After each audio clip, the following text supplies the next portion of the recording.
नमस्कार, आप देख रहे हैं न्यूज टीवी इंडिया। मैं हूं आपके साथ स्नेहा सिंह। शुरुआत करते हैं आज की बड़ी खबरों के साथ। दंतेवाड़ा से बड़ी खबर सामने आ रही है। बता दें, प्रधानमंत्री नरेंद्र मोदी के नेतृत्व में लाया गया विकसित भारत जी राम जी अधिनियम 2025 अब गांव की तस्वीर और तकदीर बदलने की तैयारी में है।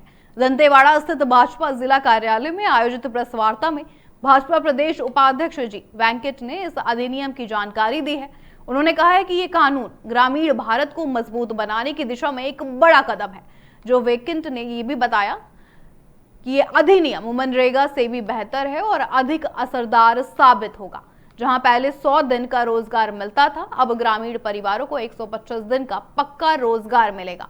इससे मजदूरों की आमदनी भी बढ़ेगी और पलायन भी रुकेगा।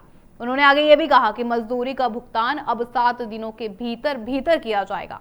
अगर भुगतान में देरी होती है तो मजदूर को अतिरिक्त पैसा भी दिया जाएगा। इससे बता दें, इस मजदूरों को पूरा न्याय मिलने की संभावना है। खेती को ध्यान में रखते हुए बुवाई और कटाई के समय 60 दिनों तक काम रोका जा सकेगा, ताकि किसानों को मजदूरों की कमी ना हो सके। विधायक चेतराम अटानी ने आगे ये भी कहा कि इस नए कानून से फर्जी नाम, गलत भुगतान और गड़बड़ी पर रोक लगेगी। असली मजदूरों को सीधा फायदा भी मिलेगा। इस अधिनियम के तहत जल संरक्षण, गांव की सड़कें, आपदा से सुरक्षा और रोजगार के नए अवसरों पर खास ध्यान दिया जाएगा। कुल मिलाकर विकसित भारत जी राम जी अधिनियम गांव में विकास, रोजगार और खुशहाली की नई शुरुआत साबित होगा।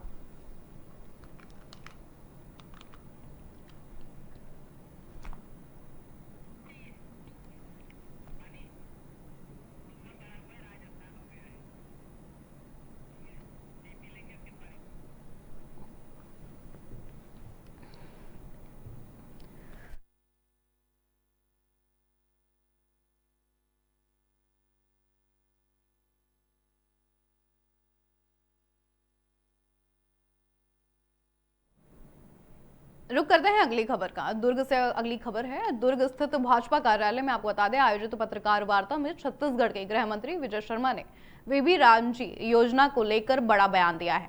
गृह मंत्री विजय शर्मा ने ये कहा है कि वीबी रामजी योजना का उद्देश्य ग्रामीण भारत को मजबूत और आत्मनिर्भर बनाना है। उन्होंने साफ कहा है कि यह सिर्फ योजना का नाम बदलने का मामला नहीं है, बल्कि इसके पीछे साल 2047 तक गांव को मजबूत बनाने की सोच भी है। आने वाले समय में इसके अच्छे नतीजे भी साफ दिखाई देंगे। साथ ही आपको बता दें, वरिष्ठ नेता भी वहां पर मौजूद रहे।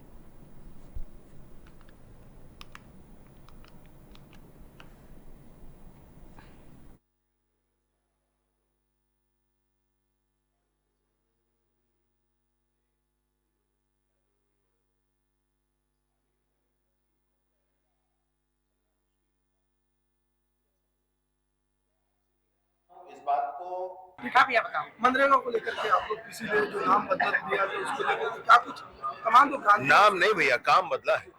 इस बात को स्पष्टता करनी पड़ेगी। इस विषय पर काम बदला है। पहले गोदी खोदने के लिए और मिट्टी के आधारित काम ही लिए जाते थे प्रायः, परंतु अब उसमें बहुत बड़ा संशोधन किया गया है। स्कूल के इंफ्रास्ट्रक्चर डेवलपमेंट में आप एक्स्ट्रा क्लास, लेबोरेटरी, लाइब्रेरी बना सकते हैं। पशुपालन की दिशा में आप पशु शेड बना सकते हैं। मछली पालन, बकरी पालन की दिशा में काम कर सकते हैं। डेयरी फार्म, डेयरी बनाने के लिए आप उस दिशा में काम कर सकते हैं। आप इसके मैंने जो ग्रामीण अर्थव्यवस्था है उस पर आधारित विभिन्न इंफ्रास्ट्रक्चर डेवलपमेंट के काम कर सकते हैं। एक्सट्रीम वेदर कंडीशंस पर क्या स्थिति आपकी बनती है उस पर आप काम कर सकते हैं। तो गांव की आवश्यकता के अनुरूप इस योजना को ढाला गया है। कांग्रेस सवाल उठा रही है, नाम बदल दिया जा रहा है। मैं उनसे पूछता हूं कि जवाहर रोजगार योजना से नरेगा क्यों किया था उन्होंने? इसलिए ना किया था कि कोई आवश्यकता थी उस बात की, नई चीज लाई, तब किया तो ठीक किया। अभी कुछ एक्स्ट्रा कर रहा है, कोई आपके आगे बढ़ने की कोशिश कर रहा है तो गलत कर रहा है। भाई ऐसे नहीं होता है कि आप हर चीज पर प्रश्न उठाएं। मैं प्रश्न उठाने का काम, इसमें कुछ गलत हो रहा हो जनता के साथ तो बताओ आप। सुरमा में नक्सली मुठभेड़ हुई है जिसमें जवानों को काफी सफलता मिली है। करोड़ों रुपए का जो है वहाँ पे एक मंगड़ू नाम का जो था उसको भी धराशायी किया गया। जो हमारे एडिशनल एसपी साहब थे आकाश राव गिरपुंजे जी, उनके वो शहीद हुए थे और इस घटना में जो शामिल थे उसको खोज कर मारा गया। तो वहां से बीजापुर से 2 और सुकमा से 12 ऐसे नक्सली न्यूट्रलाइज हुए हैं और ये बात की बड़ी स्पष्टता है कि माननीय अमित शाह जी ने जो निर्णय किया है, समय तारीख निर्धारित किया है, हमारे मुख्यमंत्री माननीय विष्णुदेव साय जी के मार्गदर्शन में ये काम जरूर पूरा होगा। पूर्व सीएम के बेटे जेल से बाहर आए थे और आते ही उन्होंने कहा कि षड्यंत्र पूर्वक उनको फंसाया गया, उसको गिरफ्तार किया गया, गिरफ्तार कह रहे हैं। अब ये ईडी का काम है भाई, सेंट्रल की एजेंसी है, मैं और आप उस पर क्या कह लेंगे, लेकिन मुझे ये लगता है कि ये जमानत है तो निर्णय तो होना बाकी। रुक करते हैं अगली खबर का। जांजगीर चांपा से खबर सामने आई है। अख्तरा नगर पालिका क्षेत्र के वार्ड नंबर 7 मस्जिद रोड के अधूरे निर्माण को लेकर आज स्थानीय लोगों का गुस्सा सड़कों पर दिखाई दिया है। लंबे समय से सड़क निर्माण अधूरे होने के कारण परेशान नागरिकों, जनप्रतिनिधियों और कांग्रेस नेताओं ने धरना प्रदर्शन किया। धरने की सूचना मिलते ही मौके पर एसडीएम सुमित बघेल और नगर पालिका के मुख्य नगर पालिका अधिकारी संजय सिंह पहुंचे हैं और लोगों से बातचीत भी उन्होंने की है। बता दें, धरना स्थल पर नगर पालिका अध्यक्ष दीप्ति रोहित सारथी, जिला कांग्रेस कमेटी की पूर्व जिला अध्यक्ष मंजू सिंह सहित कई स्थानीय लोग भी वहां पर मौजूद रहे। प्रदर्शन कर रहे लोगों ने आरोप भी लगाया है कि नगर पालिका में आपसी तालमेल की कमी के कारण विकास कार्य रुके हुए हैं। वक्ताओं ने यह भी कहा कि सीएमओ के सहयोग नहीं करने और मनमाने रवैये के चलते सड़क निर्माण में लगातार देरी हो रही है। इसी वजह से जनता को भारी परेशानियों का सामना लगातार करना पड़ रहा है। धरना स्थल पर मौजूद एसडीएम सुमित बघेल ने लोगों को भरोसा भी दिलाया है कि 11 जनवरी तक मस्जिद रोड का निर्माण कार्य पूरा करा लिया जाएगा।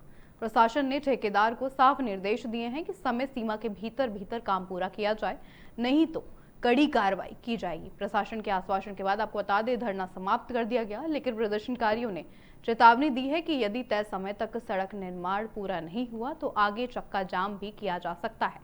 फिलहाल पूरे मामले पर प्रशासन की नजर बनी हुई है।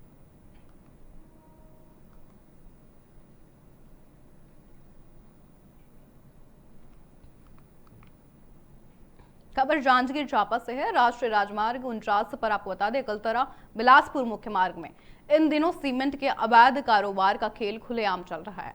आरोप है कि बड़े निर्माण कार्यों में इस्तेमाल होने वाला नॉन ट्रेड सीमेंट सस्ते दामों में बाजार में बेचा जा रहा है, जिससे शासन को भारी जीएसटी नुकसान हो रहा है।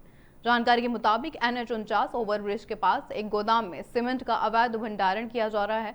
ये भी सामने आया है कि बड़े प्रोजेक्ट में सप्लाई करने वाले बल्कर वाहनों से सीमेंट उतारते समय चालक जानबूझकर कुछ मात्रा वाहन में ही रोक लेते हैं। बाद में यही सीमेंट अपने जान पहचान वालों को बेच दिया जाता है।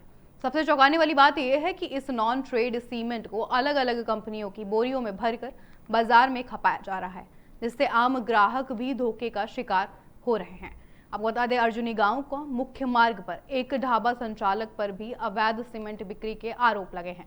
स्थानीय लोगों का यह भी कहना है कि ढाबा अब बंद है और वहां खुलेआम सीमेंट की खरीद बिक्री हो रही है। ग्रामीणों ने यह भी आरोप लगाया कि पुलिस की मिलीभगत के कारण अब तक इस मामले में कोई ठोस कार्रवाई नहीं हुई है। मामले पर एसडीएम विक्रांत अंचल ने जांच कर कार्रवाई का भरोसा भी दिया है। वहीं एएसपी उमेश कश्यप ने जल्द छापेमारी की बात भी कही है। अब देखना यह होगा कि प्रशासन इस अवैध कारोबार पर कब और कैसे लगाम लगाता है।